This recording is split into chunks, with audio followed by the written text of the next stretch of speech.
اپنے پیر و مرشید کا ایسا ادب کر رہا ہو، وہ کیسے جو ہے رسول پاک صلی اللہ علیہ وسلم کا گستاخ ہوگا؟ اچھا، وہ ظاہر ہے کہ اس وقت جو ہے حاجی امداد اللہ مہاجر مکی رحمۃ اللہ علیہ ہندوستان سے ہجرت فرما کر وہ مکہ مکرمہ میں مقیم ہو گئے تھے.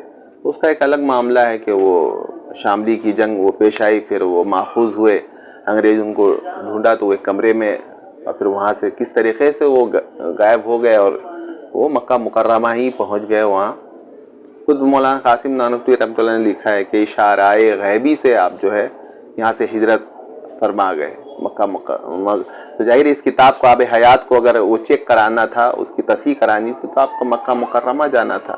تو وہاں گئے، حج پہ تشریف لے گئے، تو آپ دیکھیے کہ وہاں جملہ کیا فرما گئے.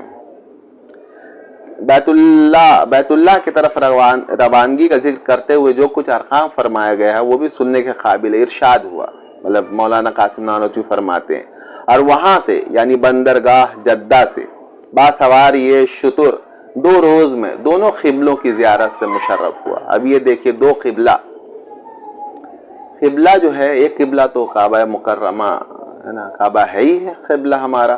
دوسرے کعبے سے مراد جو ہے یہ حاجی امداد اللہ مہاجر مکی لے رہے ہیں، کہ وہ ہمارے حاجی صاحب امداد اللہ، وہ ان کو کعبہ کہہ رہے ہیں، قبلہ کہہ رہے ہیں.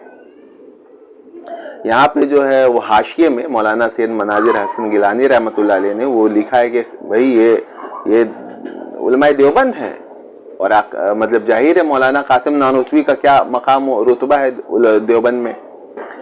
تو مسلمانوں میں قبلہ و کعبہ کے الفاظ یوں تو بزرگوں، والدین وغیرہ کے متعلق عام طور پر مستعمل ہیں، بظاہر علماء کی طرف سے جہاں تک میں جانتا ہوں اس پر داروگیر عموماً نہیں کی گئی.